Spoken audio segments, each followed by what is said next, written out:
Okay, let's pray and then we will start the class. आइए हम प्रार्थना करेंगे और अपने कक्षा को शुरू करेंगे। Father, we thank you for this time together. परमेश्वर इस समय के लिए जो हम एक साथ हैं इसके लिए आपका धन्यवाद करते हैं। Thank you for all the students who are present here. धन्यवाद करते हैं परमेश्वर इन सारे छात्र छात्राओं के लिए जो यहाँ पर उपस्थित हैं, Thank you for those who are connected online. और धन्यवाद जो हमारे हमसे ऑनलाइन जुड़े हुए हैं।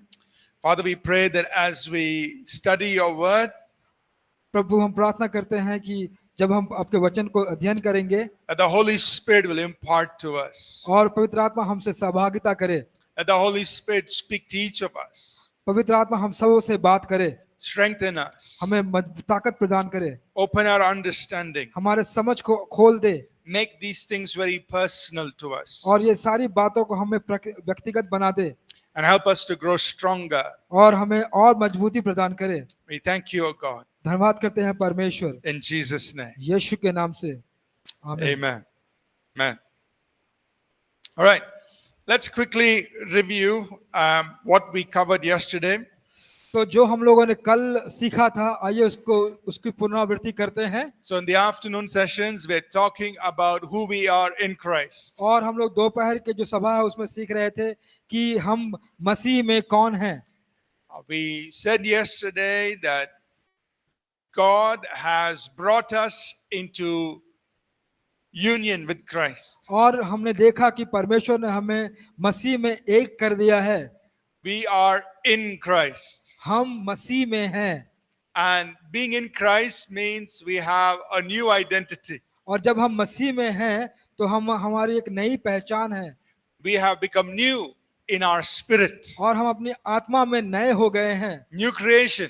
हम नए हो गए हैं, All नई सृष्टि हो गए हैं, all things have gone. और सारी बातें बीत गई हैं All things have become new. और हर एक बातें नई हो गई हैं। And God has done this for us in our spirit. और परमेश्वर ने सारी बातों को हमारी आत्मा में किया है, But लेकिन our mind, our soul has to be renewed. हमारा जो प्राण है, हमारा जो मन है, उसका नवीनीकरण होना बाकी है। We have to grow in the knowledge of these things. और इस बातों के ज्ञान में हमें और बढ़ना है। And our flesh has to be crucified और हमारा जो देह है उसको क्रूस पर चढ़ाना जाना है, so that what God has done for us in our spirit जो can be seen. जो कि परमेश्वर ने हमारे आत्मा में किया है वो देखा जा सके। Amen. आमीन। So what we're going to do is we're going to learn about our identity. Who are we in the spirit? तो हम क्या करने जा रहे हैं? हम सीखने जा रहे हैं हमारे पहचान के बारे में कि हम कौन हैं, And how to live according to that. और किस प्रकार हम उस जीवन को जिएं। Amen. आमीन। All right, so put your right hand up. और अपने दाहिने हाथ को ऊपर करें। Say this with me. I am in Christ. मैं मसीह में हूँ, I'm a new creation. मैं एक नई सृष्टि हूँ। All things have gone. सारी बातें बीत गई। In Christ, मसीह में I'm alive. मैं जिलाया गया हूँ। I'm close to God. मैं परमेश्वर के निकट हूँ। I am light. मैं प्रकाश हूँ। All things have become new. सारी बातें नई हो गई हैं। Amen. आमीन। And we're going to learn a lot more things तो और भी चीजों को हम सीखेंगे about who we are in Christ कि हम मसीह में कौन हैं, and learn how to live out of that. और हम उसी प्रकार अपना जीवन जिएंगे। So let's go to lesson number 3. तो आइए हम अपने पाठ 3 में जाएंगे। Lesson number 3. पाठ 3। This is a very important truth और यह एक बहुत ही महत्वपूर्ण सत्य है which all of us have to learn जो हम सभी को सीखना है। about our identity in Christ. हमारी पहचान मसीह में, Who we are in Christ. हम मसीह में कौन हैं। We are going to learn that in Christ we are justified and made righteous. हम सीखने जा रहे हैं कि मसीह में हमें धर्मी ठहराया गया और धर्मी बनाया गया। Sorry, 1 minute.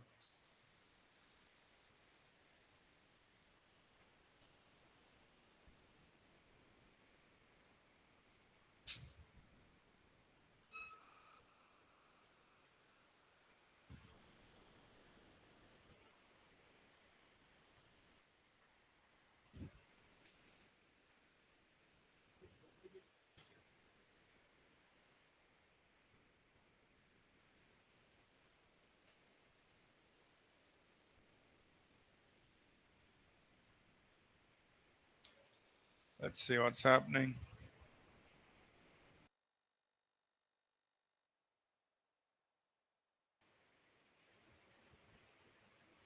Okay, maybe we lost connection. Okay.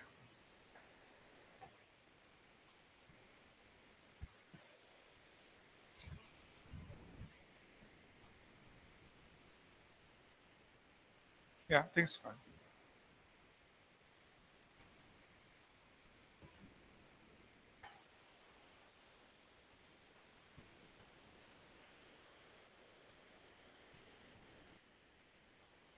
Maybe it's not using that camera. You gotta change the camera. I think.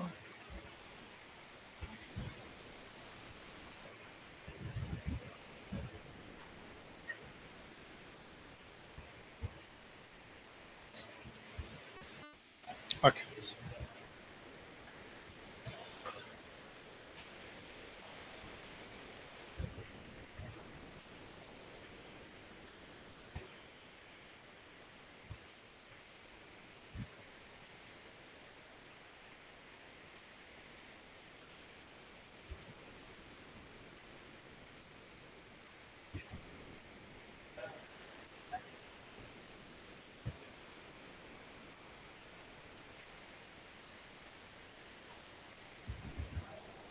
Yeah, it's fine. That's fine. Leave it at that. Okay. All right.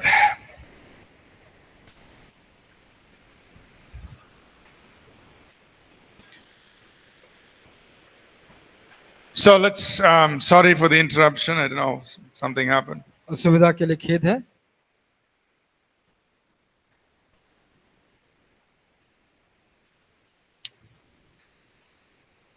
Okay. Lesson number 3. तो पाठ 3 We are going to learn that in Christ we are justified and made righteous. तो हम सीखने जा रहे हैं कि मसीह में हमें धर्मी ठहराया गया और धर्मी बनाया गया है। we mentioned this yesterday. और इसकी बात हमने कल भी की थी That many times as believers, when we come before God, और बहुत समय ऐसा होता है as विश्वासियों के रूप में जब हम परमेश्वर के सामने आते हैं, we come thinking that we are unworthy, unfit sinners. तो हम ये सोचते हुए आते हैं कि हम अयोग्य हैं, योग्य नहीं हैं, हम उसके लायक नहीं हैं, एक पापी के रूप में आते हैं उसके सामने। That was our condition in the past. तो वो हमारी अवस्था थी हमारे अतीत में। In the past, we were sinners. सो हमारे अतीत में हम एक पापी थे। But now, लेकिन अब you are a saint.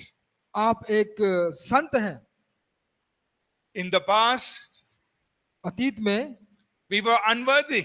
हम लोग योग्य नहीं थे, But now, लेकिन अब God has made you fit to come into His presence in Christ. तो परमेश्वर ने आपको उसकी उपस्थिति में आने के लिए आपको वह तैयार कर दिया है।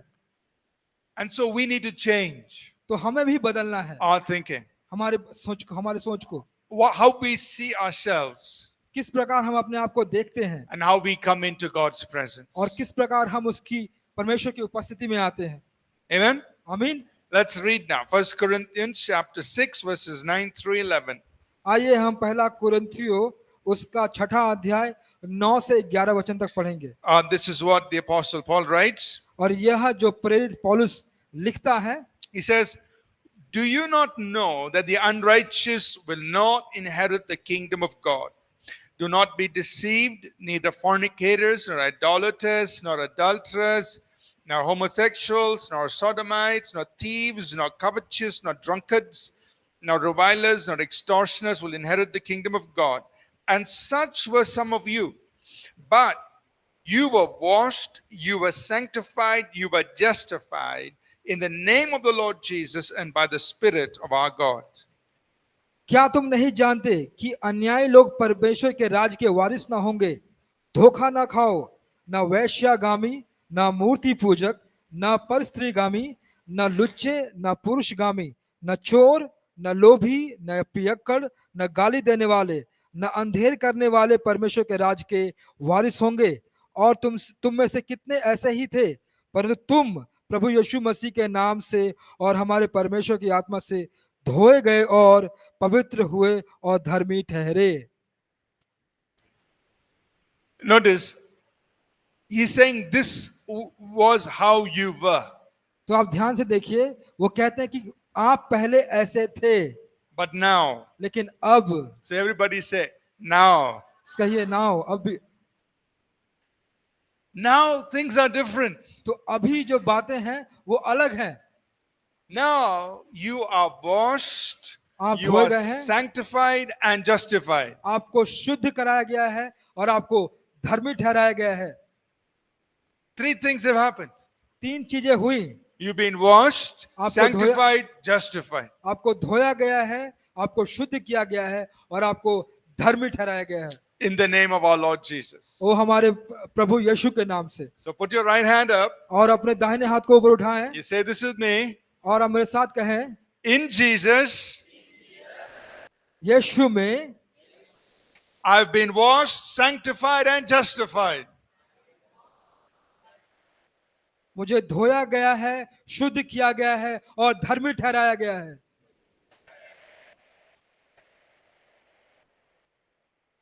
Think about those things. और इन सब बातों को आप जरा सोचें। You've been washed. आपको धोया गया, That means there is no dirt on you. तो इसका मतलब होता है कि आपके ऊपर कोई गंदगी नहीं है। So imagine, we go play some games out in the ground, और कल्पना कीजिए कि हम मैदान में कोई कुछ खेल को खेलने जाते हैं all dirty, और हम लोग गंदे हो जाते हैं sweaty. और पसीने आ जाते हैं, Then you go have bath. तो आप क्या करते हैं? आप नहाने जाते हैं, You're washed. आप धोए हुए होते हैं, The dirt is gone. आपका जो गंदगी है वो साफ हो It's जाता है not there anymore. और वहां पर वो पाया नहीं जाता। Spiritually, आत्मिक रूप से you have been washed. आप धोए गए हैं, You're not dirty. आप गंदे नहीं हैं You've been washed with the blood of Jesus. और आपको यीशु के लहू से धोया गया है। Amen. आमीन। So you see yourself not as a dirty person. तो आप अपने आप को एक गंदे व्यक्ति की तरह नहीं देखते, You see yourself as somebody who's been washed. अपने आप को आप देखते हैं ऐसे व्यक्ति की तरह जो धोया गया है। Amen. आमीन। He says that you have been washed. और यहाँ पे वो कहता है कि तुम धोए गए हो, You're clean. आप साफ किए गए हो, There's no dirt on you. आपके ऊपर कोई गंदगी नहीं है। Spiritually speaking. और आत्मिक रूप से जब हम बोलते हैं, Are you understanding? मैं समझता हूं, Are you understanding? क्या आप समझ रहे हैं? So when you go to God, you don't say, "Oh God, I'm so dirty." तो आप जब जाते हैं परमेश्वर के सामने तो ऐसा नहीं कहे कि हे परमेश्वर मैं बहुत गंदा हूं। I say, "What are you saying?" तो वो कहेगा कि आप क्या बोल रहे हो? I told you in my word, you have been washed. तो वो कहेगा कि मैंने अपने वचन में तुमको सिखाया है कि तुम्हें धोया गया है। सही है नहीं? It's right or not? God has told you in His word, you have been washed. और परमेश्वर ने वचन में कहा है कि आप धोए गए हैं। Then why you're saying I'm dirty, God? और आप कहें कि मैं गंदा हूं परमेश्वर, He washed you. तो वो आपको धोना चाहता है। He washed you with the blood of Jesus. वह आपको प्रभु यीशु के लहू से धोया है। Amen. आमीन। So see yourself as somebody who is clean. तो अपने आप को ऐसा देखिए उस व्यक्ति के तरह जो साफ है। Don't have that picture of yourself as some dirty person. तो अपना अपने आप को ऐसा चित्रित मत कीजिए कि आप एक गंदे व्यक्ति हैं, You've been washed. आपको धोया गया है। Secondly, दूसरा चीज, he says you've been sanctified. और आपको शुद्ध किया गया है। Sanctified means शुद्ध किया का मतलब होता he's है made you holy. वह आपको पवित्र बना दिया है। That means when God looks at you, he sees you as somebody who is holy, who's been set apart for him. और जब परमेश्वर आपको देखते हैं तो आपको एक शुद्ध व्यक्ति की तरह देखते हैं जिसको उसके लिए अलग किया गया है। So say this with me. तो मेरे साथ कहें, I've been sanctified. मुझे शुद्ध किया गया है, I'm holy. मैं पवित्र हूं, I'm a holy vessel. मैं एक पवित्र पात्र हूं। Amen. आमीन। God has already made you holy. परमेश्वर ने पूर्णतः आपको पवित्र बना दिया है। He has washed you. He has sanctified you. उसने आपको धोया है और शुद्ध किया है। So when you look at yourself, जब अपने आप को आप देखते हैं, see yourself as a holy person. अपने आप को एक पवित्र व्यक्ति की तरह देखें। You are holy आप पवित्र हैं because God has made you holy. क्योंकि परमेश्वर ने आपको पवित्र बनाया है। And he says you've been justified. और आपको धर्मी बनाया है। To be justified, और धर्मी बनाया जाना, it means there is no more charge or accusation against you. तो धर्मी बनाया जाने का मतलब होता है कि आपके ऊपर अब कोई दोष नहीं लगाया गया। So imagine तो कल्पना कीजिए, there were two people. दो व्यक्ति हैं। One person, he has cheated the other person 3 times. एक व्यक्ति ने दूसरे व्यक्ति को 3 बार धोखा दिया है।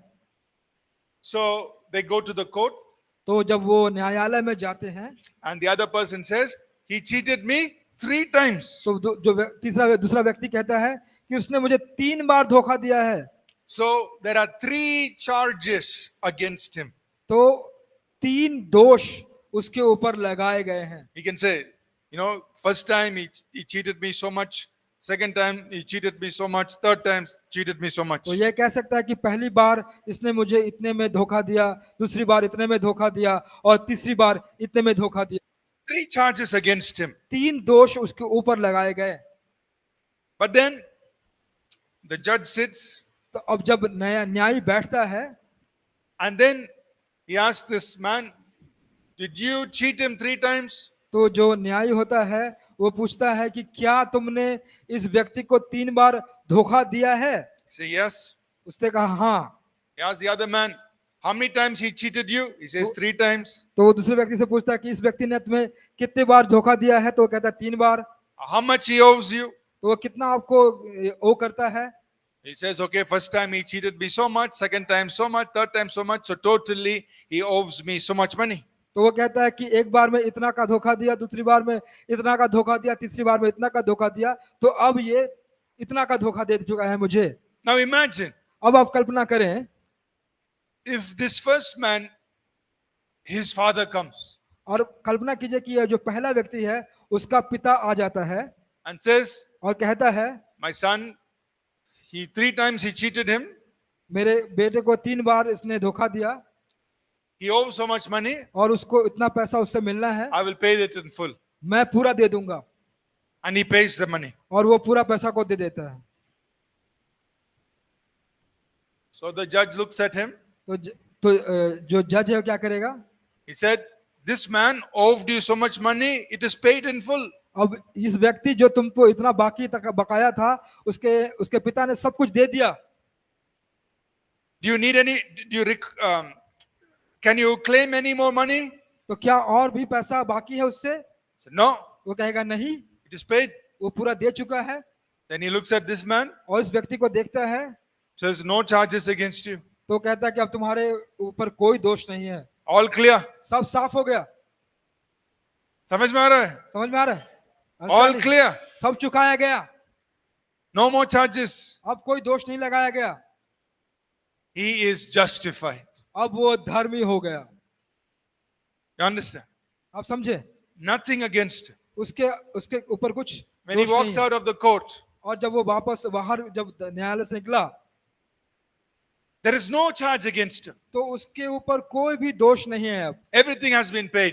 और सब उसको मिटा जा चुका है। He's fully clear. वो पूरी रीति से साफ हो गया अब। Nobody can come and say, hey, you owe me money. अब कोई आके नहीं कह सकता कि अरे तेरा इतना पैसा मेरा बाकी है, It's gone. ये सब चला गया। No more charges. नो, कोई भी दोष नहीं है अब। That means he is justified. इसका मतलब है कि उसके धर्मी बनाया गया। In English, we will say, he's been made just as if he never sinned. तो अंग्रेजी में से कहेंगे कि वैसा जिसने कभी पाप ना किया हो, Just as if he never sinned. ऐसा कि कभी उसने पाप ना किया हो, Justified. धर्मी। That is how God has made you. तो उसी प्रकार परमेश्वर ने आपको बनाया है। All your charges have been cleared. आपके सारे दोषों को साफ कर दिया गया है। Jesus paid it in full. परमेश्वर यीशु मसीह ने पूरा चुका दिया। You are justified. आप धर्मी हो गए। Are you understanding? क्या आप समझ रहे हैं? So say this with me. Put your right hand up. और अपने दाहिने हाथ को ऊपर करें। In Jesus, I have been justified. यीशु में मैं धर्मी बनाया गया। There are no charges against me. मेरे ऊपर कोई दोष नहीं है। There are no accusations against me. मेरे ऊपर कोई इल्जाम नहीं है। Amen. आमीन। Nobody can, not even the devil can point finger at you and say, look, you did all these things. और शैतान भी नहीं कहेगा कि अरे देखो देखो देखो तुमने ये सब किया। He may try to bring it in our minds, वो हो सकता है कि हमारे मनों में वो बातों को लेकर आए, but you must know तो आपको जानना जरूरी है that Jesus has already paid it. कि यीशु ने सब कुछ दे चुका है। Amen. आमीन। There are no charges against कोई भी you. दोष आपके ऊपर नहीं है, आपके विरोध में नहीं है। We will see in the Bible says there is no condemnation against you because you are in Christ. और बाइबल में बताती है कि तुम्हारे ऊपर कोई दोष नहीं है क्योंकि तुम मसीह में हो। Amen. आमीन। In Christ there is no condemnation. मसीह में कोई भी दोष नहीं है। So this passage is telling us three things. तो ये जो पंक्ति है वो तीन चीजों को हमें बताती है। You've been washed, आप धोए गए हैं, you've been sanctified, आपको शुद्ध किया गया है, you've been justified. और आपको धर्मी ठहराया गया है। You're washed. आप धोए गए, That means you're clean. आप साफ किए गए हैं, इसका मतलब होता है। You're sanctified. आपको शुद्ध किया गया है, That means you're Ab- holy. आपको पवित्र किया गया, इसलिए आप पवित्र हैं। You're justified. आपको धर्मी ठहराया गया, That means you're righteous, you're clean, there is no condemnation against you. क्योंकि आप धर्मी हैं, आप साफ हैं, और आपके विरोध में कोई भी दोष नहीं है। Amen. आमीन। So let's go a little deeper into this. आइए थोड़ा और गहराई में जाएंगे इस विषय में। We are just, any questions so far? अभी तक किसी के पास कोई Yes. प्रश्न है? किसी के पास कोई प्रश्न? You can ask your question, no problem. आप कुछ प्रश्नों को पूछ सकते हैं अगर आपके पास है तो। Sanctify.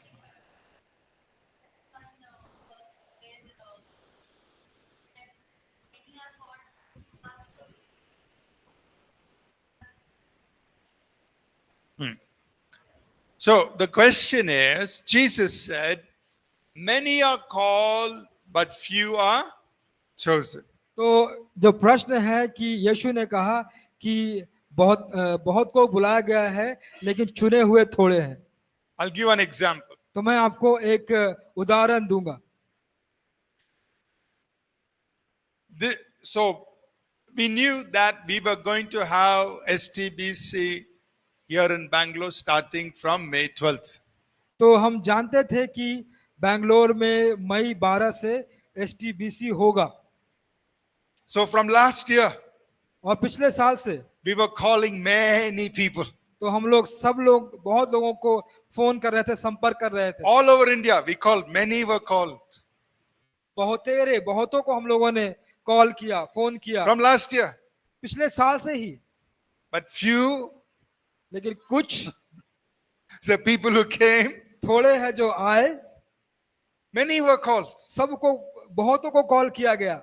So we gave the handbills, all that, to many people around India.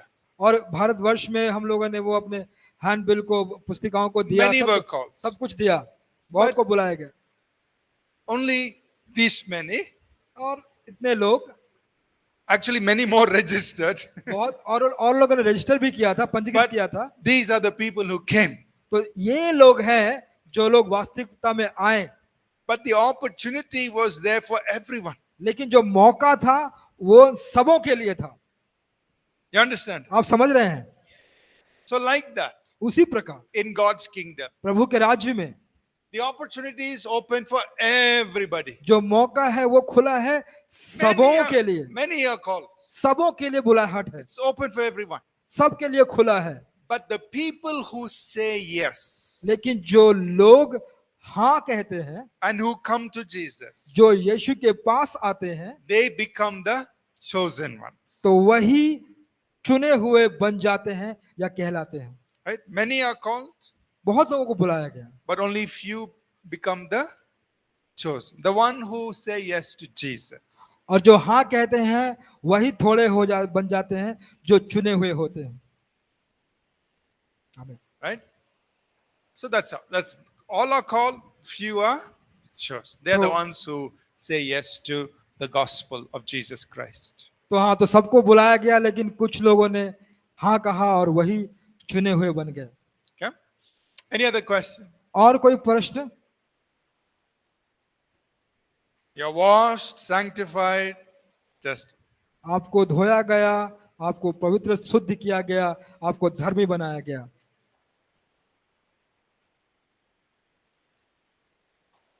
this is for all believers, all who are in Jesus.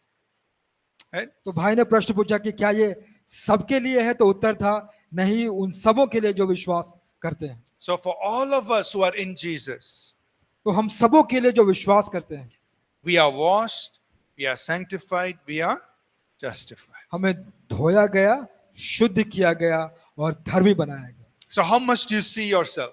तो आपको भी देखना चाहिए अपने आप को. From now onwards, अभी से you must see yourself अपने आप को देखना चाहिए as a person एक व्यक्ति के रूप में who is washed, जो धोया गया है, who is sanctified, जो पवित्र शुद्ध किया गया है, who is justified. जो धर्मी ठहराया गया है. You are washed. आप धोए गए हैं, That means no, you're not dirty. इसका मतलब होगा कि आप में कोई गंदगी नहीं, You're clean. आप साफ है. Right? You are sanctified means you are holy.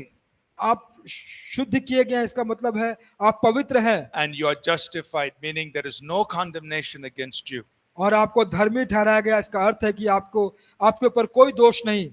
Amen? आमीन. Let's go deeper into this. और गहराई में थोड़ा जाएंगे इसमें. We are justified by His grace. और अनुग्रह के द्वारा हमें धर्मी ठहराए गए हैं. That means God has done this for us freely. इसका अर्थ है कि परमेश्वर ने हमारे लिए किया बिना किसी मूल्य के. See, sometimes we think, तो कभी कभी हम सोचते हैं I'm justified because today I prayed 15 minutes. मैं धर्मी ठहराया गया इसलिए कि आज मैंने 15 मिनट प्रार्थना किया. God is happy with me परमेश्वर मुझसे प्रसन्न है because I prayed 15 minutes. क्योंकि मैंने 15 मिनट प्रार्थना किया. No, नहीं, not because of our works. हमारे कामों के कारण नहीं. It is a good thing to pray. यह अच्छी बात है कि हम प्रार्थना करें. Yes, it is a good thing. हाँ, यह अच्छी बात है. Yes, it's a good thing to read the Bible. यह अच्छी बात है कि हम बाइबल पाठ करें. But you must understand वो हम समझें that you are justified, you and I, we are justified by grace. और हम समझें कि आप और हमें धर्मी ठहराया गया है अनुग्रह के द्वारा, Not because of the works we have done. उन कामों के कारण नहीं जो हम लोगों ने किए हैं. Look at the scriptures. आइए हम वचनों में देखेंगे. Romans chapter 3, verses 22 to 26. Romeo की पुस्तक उसका 3 अध्याय 22 से लेकर 26 तक. Let me read it in English first, then we'll read it in Hindi. Even the righteousness of God through faith in Jesus Christ to all and on all who believe, for there is no difference. For all have sinned and fall short of the glory of God, being justified freely by his grace through the redemption that is in Christ Jesus. You underline, in Christ Jesus. मसीह यीशु में, इसको आप underline करिए, रेखांकित कीजिए। Verse 25. Whom God set forth as a propitiation by his blood through faith to demonstrate his righteousness, because in his forbearance God had passed over the sins that were previously committed, to demonstrate at the present time his righteousness, that he might be just and the justifier of the one who has faith in Jesus. अर्थात परमेश्वर की वह धार्मिकता जो यीशु मसीह पर विश्वास करने से सब विश्वास करने वालों के लिए है, क्योंकि कुछ भेद नहीं, इसलिए कि सब ने पाप किया और परमेश्वर की महिमा से रहित है, परंतु उसके अनुग्रह से जो उस छुटकारे के द्वारा जो यीशु मसीह में है सेंत में धर्मी ठहराए जाते हैं। उसे परमेश्वर के उसके लहू के कारण ऐसा प्रायश्चित ठहराया जो विश्वास करने से कार्यकारी होता है, जो पाप पहले किए गए और जिनको परमेश्वर ने अपनी सहनशीलता में आनाकानी की उनके विषय में यह अधार्मिकता प्रकट करे, वरन उसी समय उसकी धार्मिकता प्रकट हो कि जिससे वह आप ही धर्मी ठहरे, और जो यीशु मसीह पर विश्वास करे उसका भी धर्मी ठहराने वाला हो। Notice verse 22. तो 22वां वचन को आप ध्यान से देखें। It says the righteousness of God ये कहता है कि परमेश्वर की धार्मिकता through faith in Jesus. यीशु मसीह में विश्वास के कारण It is given to everyone and it is on everyone who believe. और उसे दिया गया है सब लोगों पर, उन सब लोगों पर जो विश्वास करते हैं। Do you believe in Jesus? क्या आप यीशु पर विश्वास करते हैं? Then according to verse 22, what has been given to you? तो 22 वचन के अनुसार आपको क्या दिया गया है? क्या दिया गया है? The righteousness of, I don't know Hindi too much, I'm just borrowing whatever he says, I'm copying. Whatever pastor. So, the righteousness of God परमेश्वर की धार्मिकता has been given to everyone who has faith in Jesus. और उन सबों को दिया गया है जो यीशु मसीह में है। Do you have faith in Jesus? क्या आपको यीशु मसीह पर विश्वास है? Then what has God given you? तो वह परमेश्वर ने आपको क्या दिया है? The righteousness of God. परमेश्वर की धार्मिकता। Put your right hand up. अपने दाहिने हाथ को ऊपर उठाएं, Say this with me. मेरे साथ कहें, God has given me परमेश्वर ने मुझे दिया है His righteousness उसकी धार्मिकता, because I believe in Jesus. क्योंकि मैं यीशु पर विश्वास रखता हूं। Amen. आमीन। So think about that. इसके बारे में सोचिए। Because you believe in Jesus, क्योंकि आप यीशु पर विश्वास करते हैं, because you have faith in Jesus, क्योंकि आप यीशु पर भरोसा रखते हैं, God has given you His righteousness. परमेश्वर ने उसकी धार्मिकता आपको दे दी है। And yesterday we mentioned हम लोगों ने कल इस बात को कहा था that it is like God has taken His robe of righteousness and put it on you. और ऐसा हम लोगों ने कहा था कि परमेश्वर ने अपने धर्म के जो पोशाक है उसको निकाल कर हमें पहना दिया है। What God is wearing, you are wearing. जो परमेश्वर पहना है आप भी पहने हो, Not something different. कुछ अलग नहीं। The righteousness of God, परमेश्वर की धार्मिकता He gave it to you वो आपको दिया है because you had faith in Jesus. क्योंकि आपको यीशु मसीह पर भरोसा रखते हैं। Amen.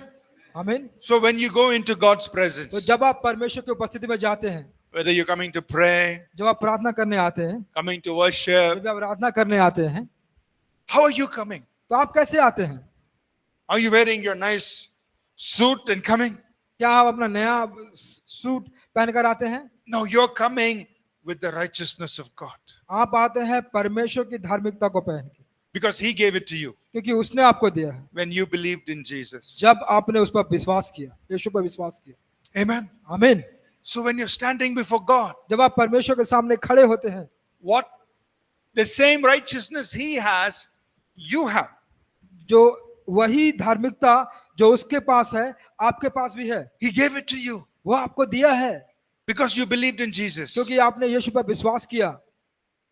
Amen. आमीन। So you can stand before God without any sense of shame or guilt or condemnation. और बिना किसी दोष के, बिना किसी शर्म के आप परमेश्वर के सामने आ सकते हैं और उसके सामने आपको आकर आप खड़े हो सकते हैं। You don't have to say, "Oh God, I am such a dirty sinner." आप ऐसा नहीं कहते कि परमेश्वर मैं तो बहुत एक बुरा पापी हूँ। No, you don't have to say that. आपको ऐसा कहने की जरूरत नहीं है। What you and I should be saying is, God, I thank you. I am washed, that you have washed me, sanctified me, justified me in the name of the Lord Jesus. और हमें यह कहना चाहिए कि परमेश्वर धन्यवाद, क्योंकि आपने प्रभु यीशु मसीह में मुझे धो दिया, शुद्ध कर दिया और धर्मी ठहराया है। Father, I come to you with your righteousness on me. परमेश्वर मैं आपके सामने आता हूँ, आपकी धार्मिकता जो मुझ में है। That's how we should come. इस प्रकार हमको बातें करनी है। Understand? क्या आप समझे? Because the righteousness has been given to you. क्योंकि वह धार्मिकता आपको दी गई है, आपको सौंपी गई है। Verse 23. और 23वां He says, वचन, all of us have sinned. उसने कहा कि हम सब ने पाप किया, But what has happened? लेकिन क्या हुआ यहाँ? Verse 24. उसके 24वें वचन में, Being justified freely by his grace. हमें उसके अनुग्रह के द्वारा हमें बचाया गया है। So how did God justify us? तो कैसे परमेश्वर ने हमें धर्मी ठहराया? How did he make us righteous? कैसे उसने हमें धर्मी ठहराया, बनाया? Freely by his grace. बिना किसी मूल्य के, सिर्फ अपने अनुग्रह के द्वारा। So everybody say, freely by his grace. बिना किसी दाम के, बिना किसी दाम के, बिना किसी मूल्य के। So let's say it together. आइए हम एक बार फिर से कहेंगे, Freely by his grace. बिना किसी मूल्य के, उसके अनुग्रह के द्वारा। See, that's how God gave it to you. तो वही परमेश्वर ने आपको दिया है, Freely. बिना किसी मूल्य के। He didn't say, okay, come on, 100 rupees. उसने ये नहीं कहा आओ 100 रुपए निकालो, I'll give you righteousness. मैं आपको धार्मिकता दूंगा। How can we pay for God's righteousness? हम कैसे परमेश्वर के उस धार्मिकता को चुका सकते हैं पैसे से? We can't pay. हम नहीं दे सकते हैं, But freely लेकिन वो फ्रीली, बिना किसी मूल्य के, by his grace, उसके अनुग्रह के द्वारा he justified us. उसने हमें धर्मी ठहराया, He made us righteous. हमें वो धर्मी बनाया।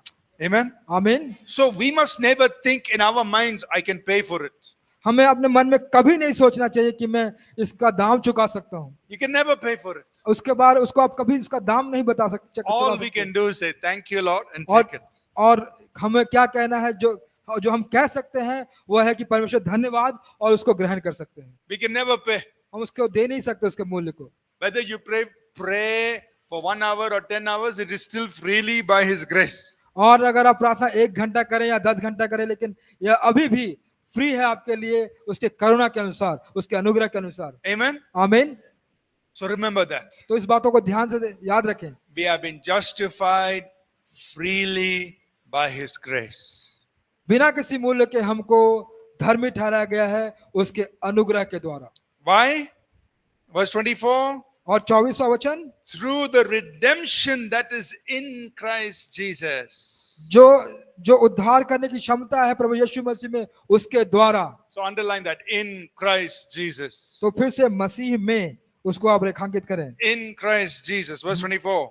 24वें वचन में मसीह में, उसको आप ये So करें। in Christ मसीह में there is redemption. उसमें छुटकारा है, We'll talk about that. उसके बारे में भी हम बात करेंगे। And because of that redemption, we've been justified freely by his grace. और उसी छुटकारे उद्धार के कारण हमको धर्मी ठहराया गया है उसके अनुग्रह के द्वारा, बिना किसी मूल्य के। All right, let's move forward. आइए हम और आगे जाएंगे। Secondly, दूसरा, we see this one more time in Titus chapter 3, verses 4 through 7. और हम तीतुस की पुस्तक उसका 3रा अध्याय 4 से लेकर 7 तक इसको एक बार और पाते हैं। Notice, let me read it in English. He says, but when the kindness and love of God, our Savior toward man appeared. So, talking about the kindness of God and the love of God. Not by works of righteousness which we have done, but according to his mercy, he saved us.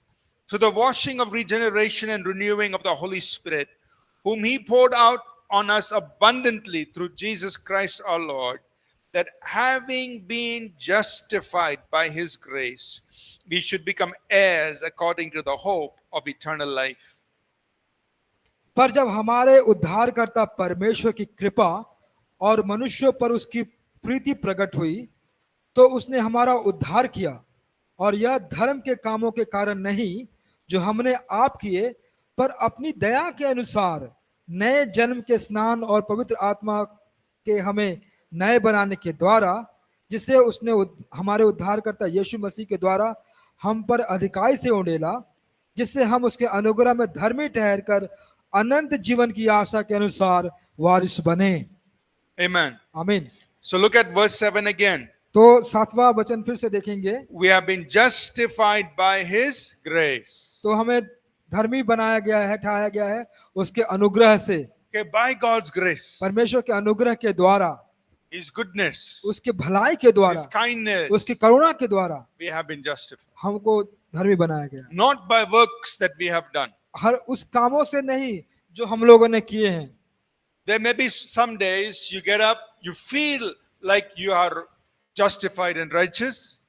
कुछ ऐसा समय होता है, कुछ दिनों में जब हम उठते हैं और सोचते हैं कि हमें यीशु मसीह में धर्मी ठहराए गए। Sometimes you don't feel like that. तो कभी आप ऐसा महसूस नहीं करते हो। But it doesn't depend on your feelings. तो ये आप कैसा महसूस करते हैं उस पर निर्भर नहीं करता है। This is a work that God has done for you तो यह काम है जो परमेश्वर ने आपके लिए किया है, because of the redemption that is in Jesus. जो छुटकारा या उद्धार जो प्रभु यीशु मसीह में है। So it doesn't matter how you feel. तो इसका अर्थ नहीं कि जैसा आप फील करते हो वैसा नहीं है, उस पर निर्भर नहीं करता। Don't depend on your feelings. अपने महसूस करने पर आप या एहसास करने पर आप निर्भर ना हो। When you feel like it, जब आप ऐसा महसूस करते हैं, or even when you don't feel like it, और अगर आप नहीं भी महसूस करते, you say, आप कहें, I've been washed, sanctified, justified. और मैं धोया गया, शुद्ध किया गया, धर्मी का बनाया गया। When you feel like it, when you don't feel like it, you say, I've been justified freely by his grace. और जब भी अगर आप महसूस करें या ना भी करें, आप कहें कि मुझे धोया गया है, मुझे शुद्ध किया गया है और धर्मी ठहराया गया है उसके अनुग्रह से। Amen. आमीन। Whether you feel like it or don't feel like it, you say, the righteousness of God is upon me. आपको लगे या ना लगे, फिर भी आप कहें कि परमेश्वर की धार्मिकता आपके ऊपर है, Because that is the word of God. क्योंकि वह परमेश्वर का वचन है। Amen. आमीन। Now, अब what we want to see, we will see in scripture that we are justified by faith. We are also made righteous by faith. तो जिस प्रकार हमने देखा कि हमको हमारे विश्वास से धार्मिकता बनाया गया है, अब हमारे विश्वास से धर्मी ठहराया गया है। The only thing we did जो काम सिर्फ हम लोगों ने किया is to have faith in Jesus. वो हम लोगों ने विश्वास किया प्रभु यीशु पर।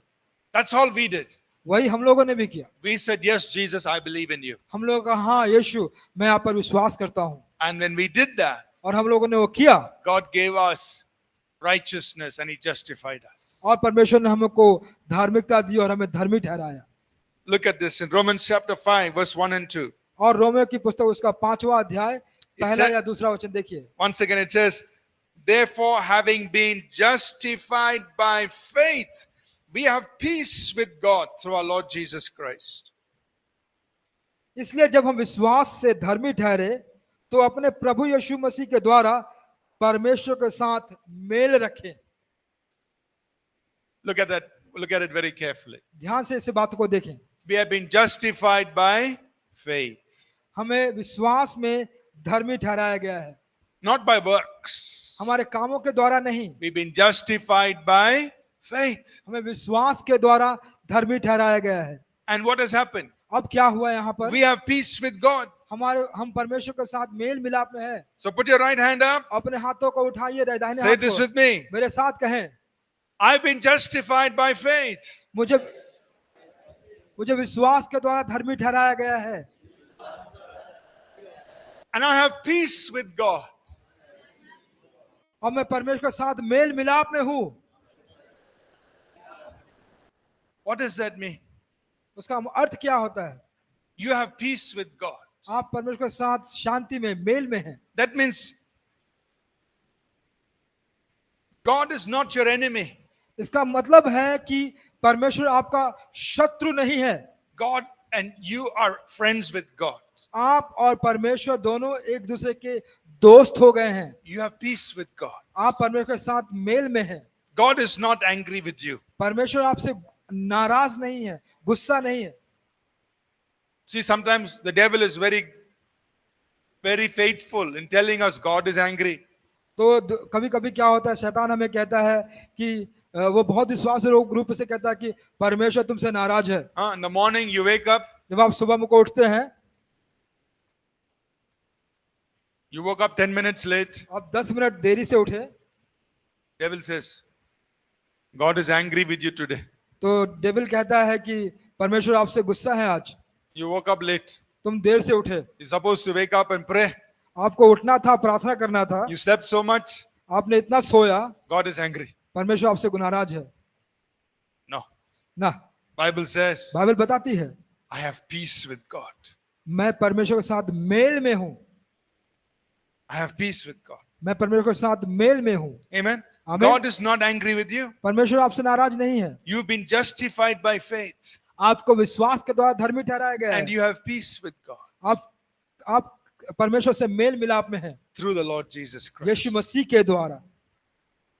So never think God is angry with you. तो कभी भी मत सोचे कि परमेश्वर आपसे नाराज है। Now, if we do something wrong, अगर आप कुछ गलत करते हैं, if we commit sin, अगर आप कोई पाप को करते हैं, of course God does not like that sin. परमेश्वर उस पाप को अच्छा नहीं कहता We know that doesn't please God.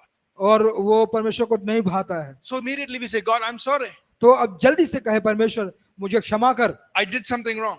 मैंने कुछ गलत किया, अभी I sinned. मैंने पाप किया, Please forgive me. मुझे क्षमा कर दे। I want to have peace with you. मैं चाहता हूं कि मैं आपसे मेल में रहूं।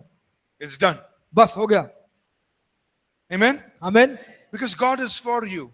क्योंकि परमेश्वर आपके लिए है And all it takes is to have faith in Jesus. और वही सब कुछ लगता है यीशु पर विश्वास करने के लिए। We are justified freely by His grace. और हमें बिना मूल्य के उसको हमको धर्मी बनाया गया है। We have been justified by faith. हमें विश्वास के द्वारा धर्मी ठहराया गया है And we have peace with God. और हम परमेश्वर के साथ मेल में हैं। And look at the next verse, verse आइए 2. दूसरा वर्षन देखेंगे।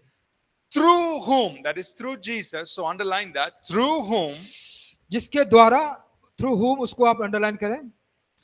through Jesus, we have access by faith into this grace in which we stand and rejoice in hope of the glory of God.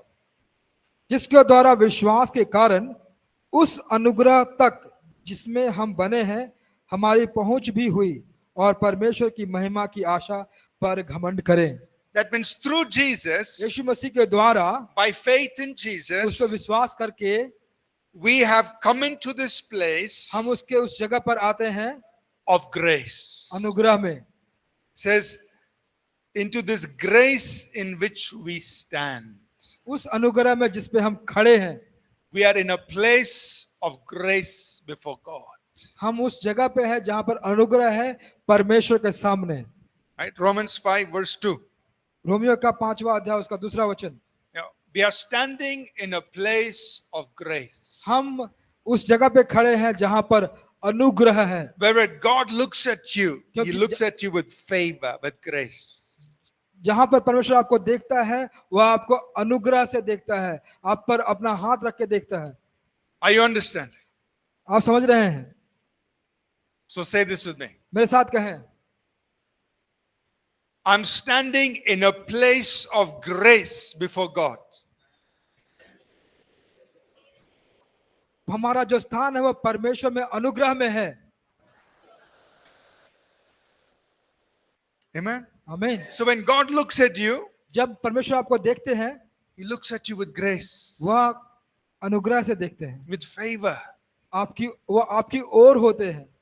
You're not standing in a place of condemnation, वो ऐसा जगह पे खड़े नहीं होते जहां पे आपको वो दोषी ठहराते हैं, but you're in a place of grace. क्योंकि आप उस जगह पे हैं जहां पे अनुग्रह है। So when God sees you, जब परमेश्वर आपको देखते हैं, He sees you with grace. वह आपको अनुग्रह से देखते हैं। And this is possible through faith in Jesus. और यह उसी समय संभव है जब आप अपना विश्वास यीशु पे रखते हैं। Amen. आमीन। It's possible in Romans chapter 5, verse 9. Romans 5:9, it says, we have been justified by His blood. और रोमियो के 5 अध्याय के 9 वचन लिखा है कि हमें उसके लहू के कारण धर्मी ठहरे हैं। So how are we justified? तो हम कैसे धर्मी ठहरे? By grace, अनुग्रह से, by His blood, उसके लहू से and through faith. और उसके उस पर विश्वास करने से We're justified. हम धर्मी ठहरे। No charges against us. हमारे ऊपर कोई दोष नहीं है। Amen. आमीन। So let me pause here. We will take a little break आइए हम अभी थोड़ा छोटा सा अल्प विराम लेंगे and then we will continue. और हम फिर लगातार पढ़ेंगे इसको। Any questions so far? तो अभी तक कोई प्रश्न है आपको? You all understanding this? क्या आप समझ पा रहे हैं? This is very important ये बहुत ही महत्वपूर्ण बात है। because when you understand it, जब इसको समझेंगे आप, it makes you free in the presence of God. तो ये हमेशा आपके परमेश्वर की उपस्थिति में आजाद कर देगा। There will be no feeling of condemnation and shame when you come before God. तो जब आप परमेश्वर के सामने आएंगे तो कभी भी आपको दोष या शर्मिंदा महसूस नहीं करना पड़ेगा। This complete freedom यहाँ पे पूरी आजादी है in the presence of God. परमेश्वर की उपस्थिति में। And that is what gives us confidence when we pray. और वही हमें विश्वास देता है, आत्मविश्वास देता है जब हम प्रार्थना करते हैं। You know, we will see later on. John said, if our heart does not condemn us, then we have confidence before God. तो यूहन्ना में ऐसा लिखा हुआ कि जब अगर हमारा हृदय हमें दोषी न ठहराए तो हम परमेश्वर के सामने आजाद महसूस करते हैं। Yeah, we have confidence before God. हम परमेश्वर के सामने आजाद महसूस करते हैं। So this is very important to understand this. तो ये काफी जरूरी है कि इसे हम समझें। Amen. आमीन। So quick 10 minutes break.